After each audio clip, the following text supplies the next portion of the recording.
Today we're going to talk about lower back tension. Now, perhaps if you do have this lower back tension, it might mean it's a good thing that you're talking about this right now. If you let low back tension go on for too long, it could turn into low back pain. Now on the other side, perhaps you've already been experiencing low back pain for so long that now it's just turning into a constant chronic lower back tension.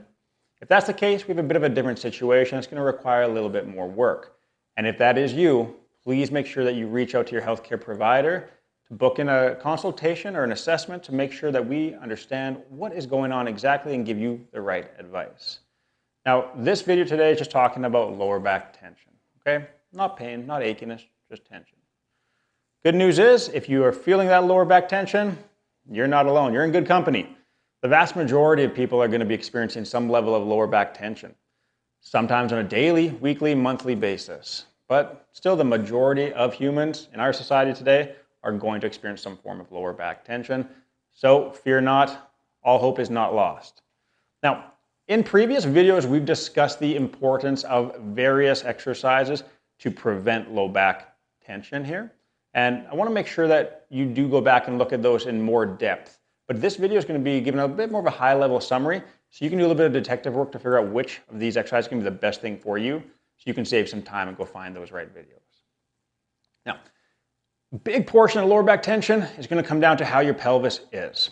Okay? If your pelvis is tilted forward too far, it's going to be jamming down on your joints of your lower back, causing those nerves to get irritated, and the muscles are going to tighten up, just trying to protect them. Now, the reverse, if you're tilted too far back, those muscles are going to be strained with gravity pushing down on you. They're going to have to be activated all the time just to try to keep you some form of upright.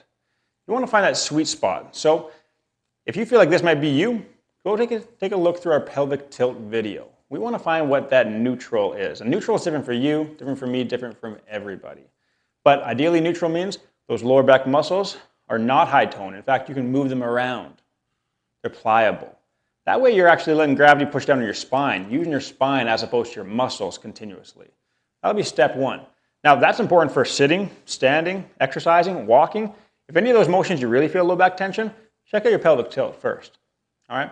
Now, on the same kind of topic around the pelvis, we're going to talk about the hips. In previous videos, I've talked often about how lower back tension or pain often first comes from the fact that we aren't using our hips very well. Now, if you don't use your hips very well, you have to use your lower back for a lot of movements. Just think of me getting out of this seat, for example. If I use my hips correctly, my lower back does not move very much at all, very minimal strain. Now, what do most of us end up doing at some point?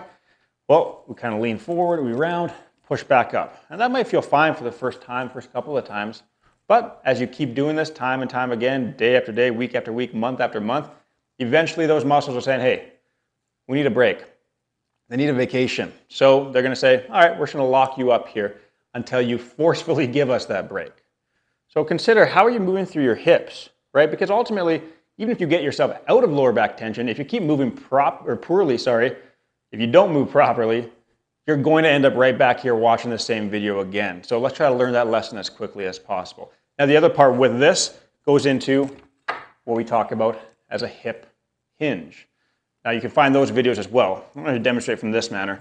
We're going to use a stick here, a dowel. You could use a Swiffer stick, a broomstick, any level of stick, a ruler, yardstick.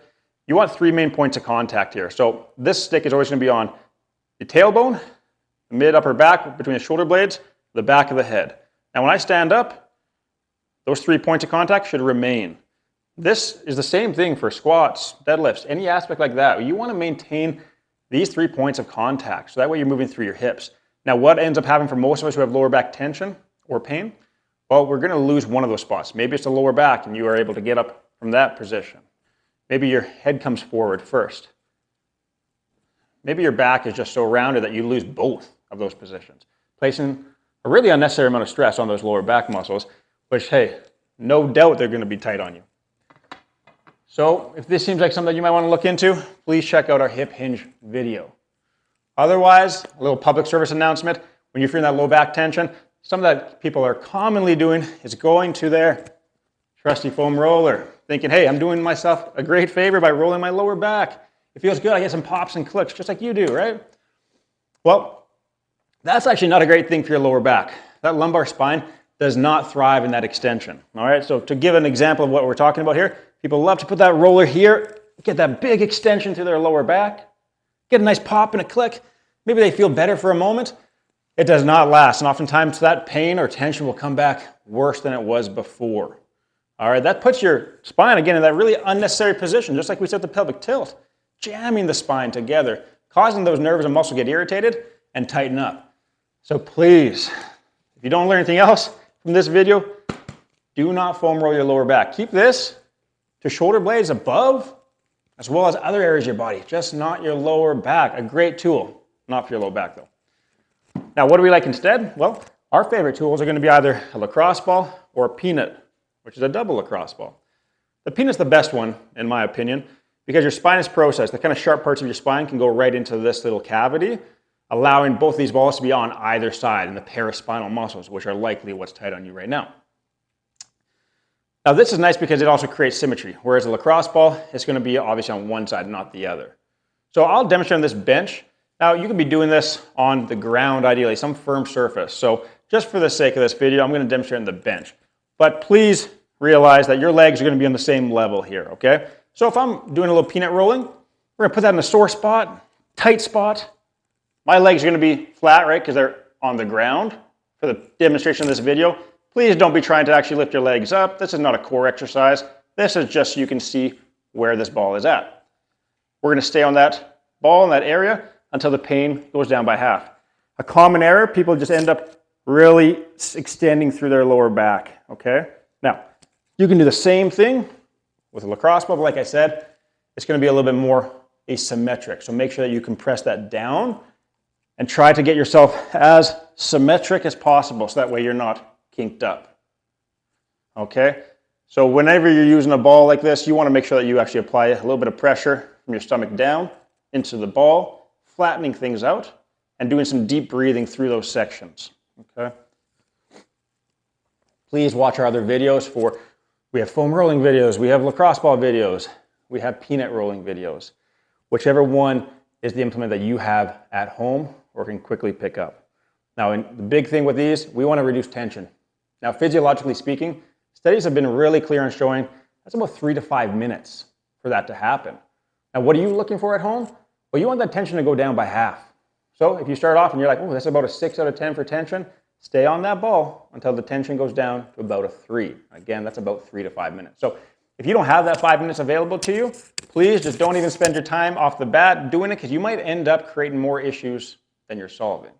And ultimately, with any of these exercises, we don't want to trade out one issue for another, right? All right, so those are going to be critical aspects for actually taking care of those tight muscles themselves. Now, the other part that we talked about before was, hey, a lot of these things come from your hips. So you can also grab those lacrosse ball, peanut, foam roller, and roll right on that side muscle, that TFL muscle. This is a huge contributing factor to why we have a hard time loading through our hips and end up going through our low back. So again, you'd be on the ground, but just demonstrating that. We have other videos that we're going to link directly in the descriptions below of our TFL hip rolling. All right, that's another fantastic thing. Now, what about some distraction? You know, commonly people ask, how can I get a nice distraction feeling? Because my back just feels so compressed. That's a great question. Now, I'm sitting on a firm surface, so if you find another firm surface, maybe it's going to be a firm mattress, a couch, it's going to be your dining room table, or some chairs, maybe your kitchen counter. What I'm going to start to do here, I'm going to use my arms first, okay, the most simple version of this. This works because I have longer arms. If this doesn't work for you, we'll go on to the next one after this. So I'm going to make a fist, pushing off the bench with my arms. Now, important with this, the only way you're going to feel that distraction or spacing of the lower back is if you shut off those core muscles, right? The only muscles that are engaged are going to be my arm muscles lifting me up. Everything else has to be relaxed. If you think of this like a core strong strengthening exercise, you're not going to get any decompression. So let that relax going all through your arms. Okay, now otherwise, maybe that doesn't work for you. Well, you can utilize, maybe you have an island next to your kitchen counter. Maybe you can use those. Maybe you have 2 firm stools or chairs you can utilize. So if you just imagine that, imagine I have another one on my other side here. I'm going to be lifting up just so that way my knees are slightly off the ground. Let my core fully relax. Okay, perhaps you're at the gym or you have something you can hang from at home, a doorway. Hanging from that, letting everything relax, just utilizing the muscles of your shoulder. Now, done correctly, we're going to be taking care of the tension, but remember, the tension is really a symptom. It's showing you that something's wrong. And for most people, when we talk about tension in the lower back, as mentioned, it comes down to our movement patterns. So first, yes, let's get out of that tension. Let's make sure it doesn't turn into pain. Then ultimately, let's learn from that and figure out what movement patterns we can improve upon so we don't end up watching this video again next month or next month. All right, thank you so much. Take care. Have fun.